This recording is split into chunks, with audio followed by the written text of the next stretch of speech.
Bonjour à tous très chers fans de catch, ici Kozak et aujourd'hui nous allons faire une petite vidéo, on va un peu regrouper ce que j'ai vu du Day Dynamite, les segments les plus importants, on va en parler de 3 choses qui se sont passées à Dynamite extrêmement rapidement.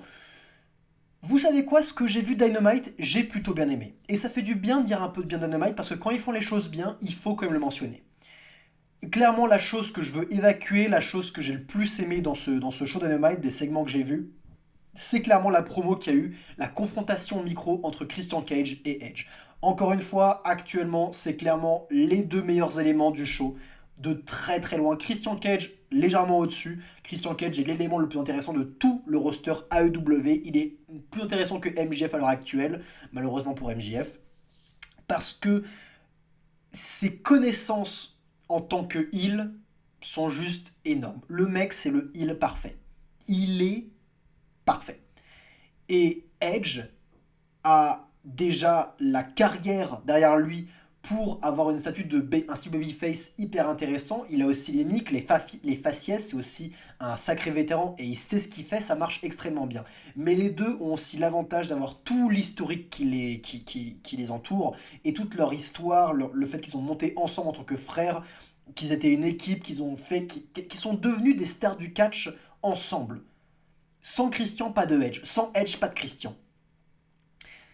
Et les voir tous les deux en rivalité, se détester, et ce qu'a fait Christian ici était tellement juste brillant.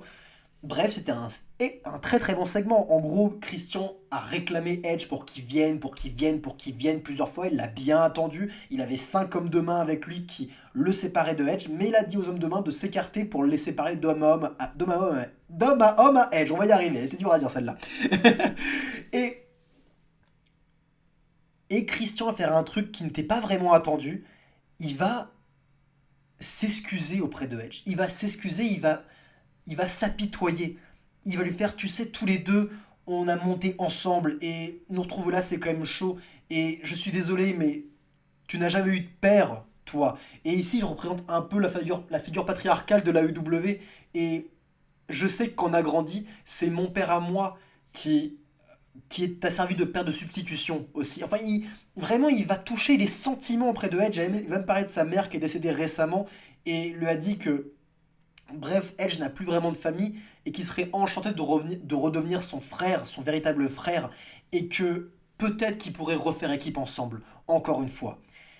Et quelque part, on sent que c'est louche tout ça parce que Edge, justement, avait fait sa promo de retour en demandant à Christian de refaire équipe avec lui une dernière fois à la EW pour terminer sa carrière là-dessus.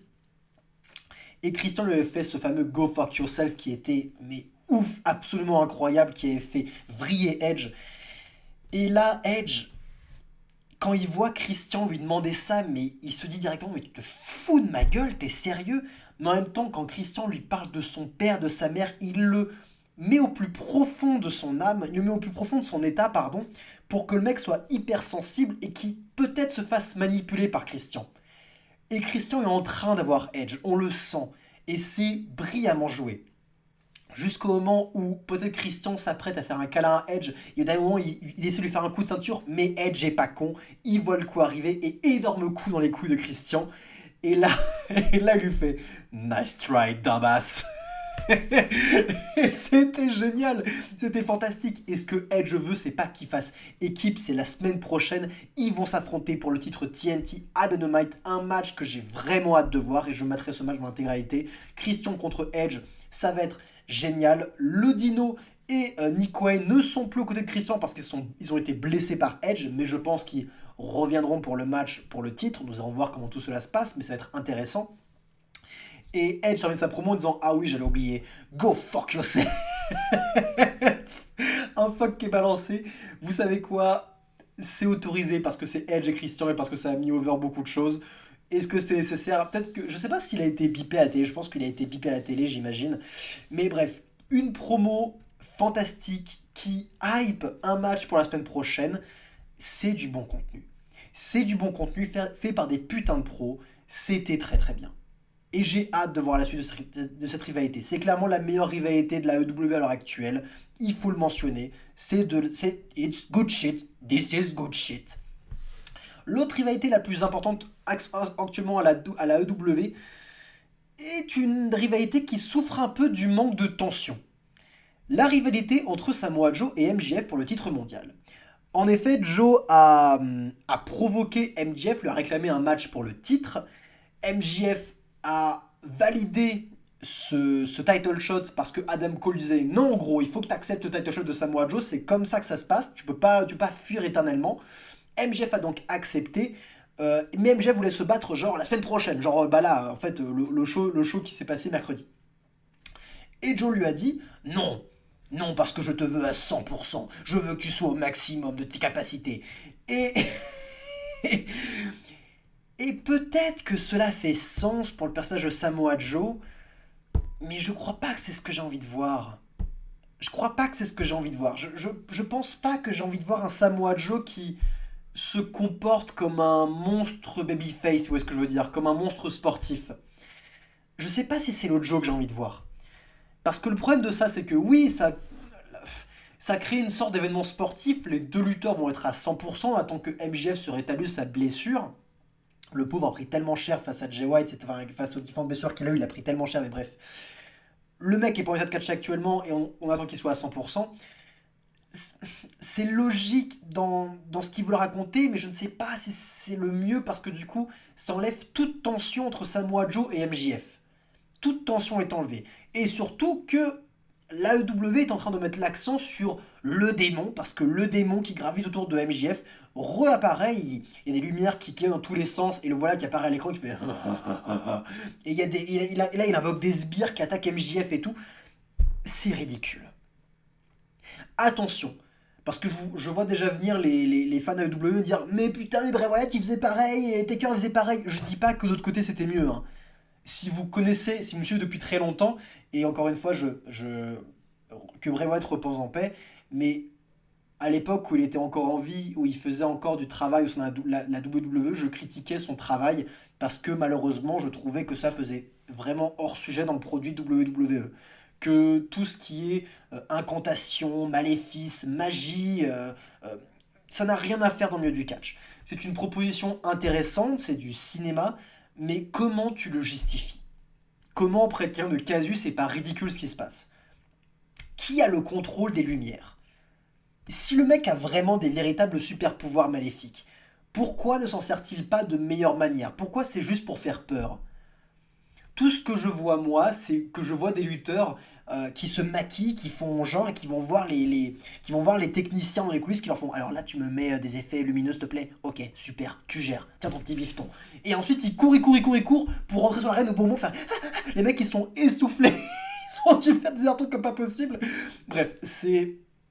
Vous voyez ce que je veux dire? Peut-être que je suis pas dans ce mood là et je pense que beaucoup de gens sont dans ce mood là, des trucs un peu spooky, un peu horrifiques, mais ça ne marche pas pour moi.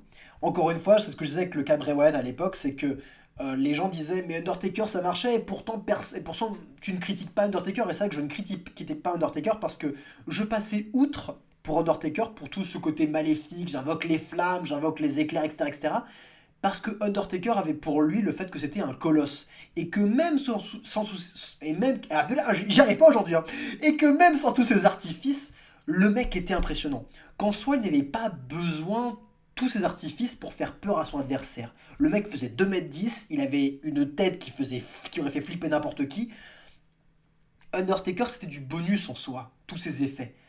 Alors que tous ces personnages, Malakai Black, Bray Wyatt et maintenant le démon, ils ne reposent que sur des artifices et le problème c'est que ça ne fait pas de sens. Bref, je ne suis pas trop fan de ce qui se passe avec le démon, je trouve qu'il atténue la rivalité entre Samoa Joe et MJF qui pourrait être un classique et qui est atténué sans cesse parce que on veut une rivalité qui se veut trop sportive et parce que d'autres éléments viennent altérer cette rivalité, donc la tension entre les deux est totalement dissipée. Encore une fois, le match entre les deux sera très très bon, je n'en doute pas et j'ai envie de voir ce match. Je ne dis pas que c'est mauvais ce qu'ils font, je dis juste que c'est dommage qu'on n'ait pas plus de tension et que, je sais pas, que ce soit pas booké comme un Cody Rhodes face à Brock Lesnar. Vous voyez ce que je veux dire? La trilogie qu'ils ont eue récemment, qui a été une superbe rivalité. Rhodes-Lesnar, c'était fantastique comme rivalité. C'est dommage que ce soit pas bouclé de la sorte. C'est dommage que les deux hommes ne vont pas se détester. C'est un petit peu dommage. Et la dernière chose que je vais mentionner, j'ai pas vu le match en son intégralité, j'ai vu les 10 dernières minutes. Swerve Strickland contre Jay White pour le tournoi qui a lieu à l'heure actuelle. C'est vrai que j'ai pas parlé de ce putain de tournoi. Je crois que j'en ai pas parlé. J'en ai pas parlé, n'est-ce pas? Actuellement, oui, bon, ça c'est une édition extrêmement conne. Actuellement, les mecs sont en train de faire un tournoi pour désigner un nouveau champion. C'est pas une blague, un nouveau titre. Je sais même plus quel est ce titre, c'est un titre genre AEW, Ring of Honor, New Japan, un truc dans le délire, je sais plus trop, qui est organisé via un tournoi. En gros, on a 6 participants, je crois. On a Moxley, Swerve, Briscoe, Lethal. Bon, j'ai plutôt non, je crois qu'ils sont 6. Et le but, c'est que les 6 s'affrontent contre les 6 dans des matchs 1 versus 1 et qui remportent des points au fur et à mesure. Donc il faut compter les points, il faut faire des trucs comme ça. Et le vainqueur sera couronné champion, un de plus. C'est ridicule, on n'a pas besoin de champion supplémentaire, ça n'a fait aucun sens. Mais encore une fois, ça permet d'avoir des matchs sportifs.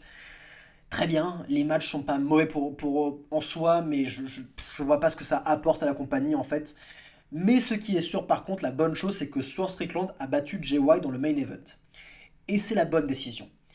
Parce que Jay White, j'en ai parlé plusieurs fois, j'aime bien son talent, j'aime bien... C'est un bon worker, etc., etc., mais il n'a rien d'exceptionnel. Et je ne vois pas pourquoi il serait ultra protégé dans le main event après sa grosse défaite face à MJF. Le mec, je trouve qu'il a énormément de potentiel dans la scène tag team. En tag team, il a énormément de potentiel et j'ai envie de le revoir avec Juice Robinson pour choper les titres. Ça peut être une équipe extrêmement bonne. J'ai envie de revoir une rivalité entre eux et FTR parce que c'était fantastique ce qu'il avait fait à l'époque. Alors que Swerve Strickland, malgré tout le mal que j'ai dit du Texas Deathmatch, parce que j'en ai dit un paquet de mal, et si vous l'avez raté, je vous conseille d'aller voir la vidéo si vous avez envie. Pourquoi pas de saigner les oreilles, parce que c'est peut-être la vidéo la plus controversée de ma chaîne. Mais ça ne me dérange pas.